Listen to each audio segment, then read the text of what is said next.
was bombed by Israel, despite Joe Biden's assurances otherwise. Why? Well, conclusive evidence will only be found when bomb fragments can be identified among the rubble, which could take days or weeks, at which point the eye of the world may very well have moved on. Israel and the US have done this many times before when they bombed schools or hospitals and there's a negative PR backlash. They'll blame the other team, as Joe Biden so callously put it. Then when they're called out on that bullshit, they'll say, oh, well, we were firing at terrorists that were hiding within the school or hospital using the people there as a human shield. By the time the UN investigates weeks later and discovers no evidence of such military activity, the US or Israel will shrug, and the eye of the world has moved on. Now, while we don't have conclusive evidence of who did the bombing, there's a lot of circumstantial evidence that's pretty fucking damning. First of all, prior to the attack on October 12th, the Israeli military ordered this hospital to evacuate within 24 hours or be responsible for the consequences. Doctors took to social media explaining they could not possibly evacuate without their patients, and so these heroic medical workers stayed. Thousands of Gazans who have been told to evacuate their city but can't get to the south because everything is chaos and everywhere is being bombed, took shelter in this hospital, believing it would be safe because international law forbids the bombing of hospitals.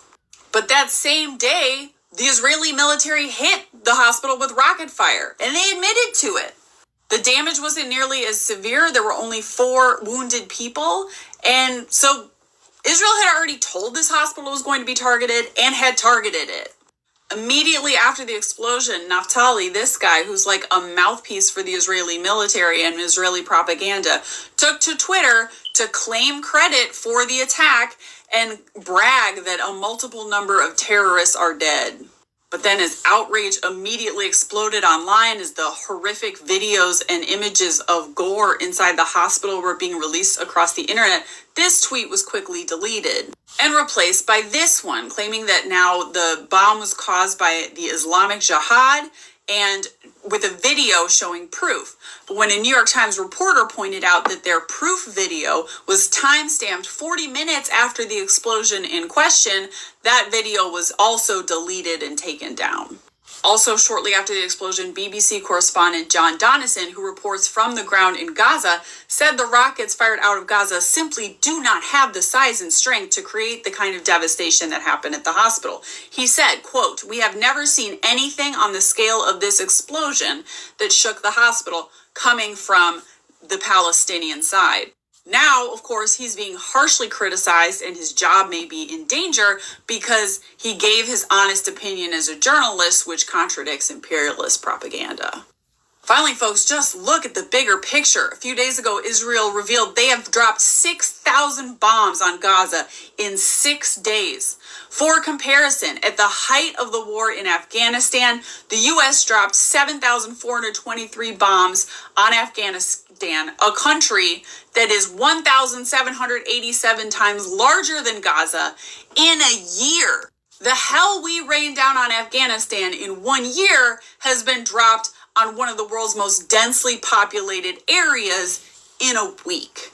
And before this hospital attack, those bombs had already killed 3,000 people in Gaza.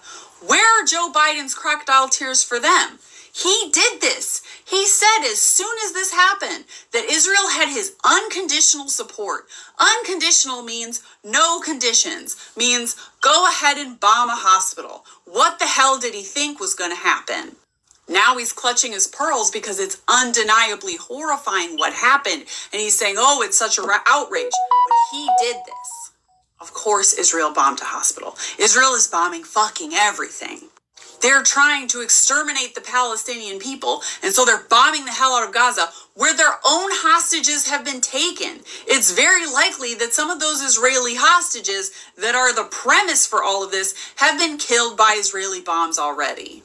And Netanyahu and many of his far-right racist cabinet members do not give a fuck because they have been waiting for an excuse to do this. Why else would Netanyahu allow Qatar to constantly send money to Hamas, which he repeatedly calls a terrorist organization? Why else did they ignore warnings from Egypt that there was going to be an attack 3 days before it happened? I contend it's because every Zionist, deep down under layers and layers of cognitive dissonance, understands somewhere in there that the founding of Israel was a moral horror. That their state and the way they've been treating Palestinians for 75 years is indefensible. And look, I'll be the first to tell you that the same is true of the United States. But in Israel, that moral horror of its founding occurred within the lifetime of living people. And there are millions of pieces of evidence everywhere, videos and color photographs and keys to people's homes and living Palestinians who witnessed the horror of the Nakba and those people's children and their children's children. And so the horror in Israel is much more difficult for Zionists to dismiss than it is here in the U.S., where it's easier to just deny that this nation wasn't founded on slavery and genocide, or pretend that that happened in ancient history and it was so long ago that it has nothing to do with us today. In Israel, the reminders in the faces of the Palestinian people are much more ever-present and immediate and intolerable. They have not succeeded in making indigenous Palestinians as invisible to the Israeli people as the U.S. was able to make, most native people invisible to the general American populace. And so for Zionist Israelis, one solution to this cognitive dissonance that's eating away at them is to confront the truth, unlearn the propaganda they've been swallowing since birth, and work towards Palestinian liberation. But doing that often means burning down ties with your family and cutting yourself off from community. The only other option is to try to make the Palestinian people invisible, to bury what they've done by quite literally burying Palestinian people. And that is why you don't have to scroll very far through my comments, despite how fast I am trying to block trolls and bots, to find Zionists making gruesome, horrifying jokes about turning Gaza into a parking lot, about wiping Palestinian bloodlines from the face of the earth. And I know no Zionists are actually watching my videos before they spam react, but if they did, I would tell them that even if they killed every single one of the 2 million Palestinians living in Gaza and the 3 million Palestinians living in the West Bank and even the 7 million Palestinians living in the diaspora throughout the world, their sins will not be expunged or buried.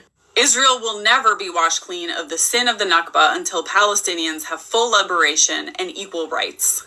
And Israel and every Zionist that supports it only magnifies their sins with each new person who is killed. Zionism is fascism. Yes, I think Ahly Hospital was bombed by Israel, despite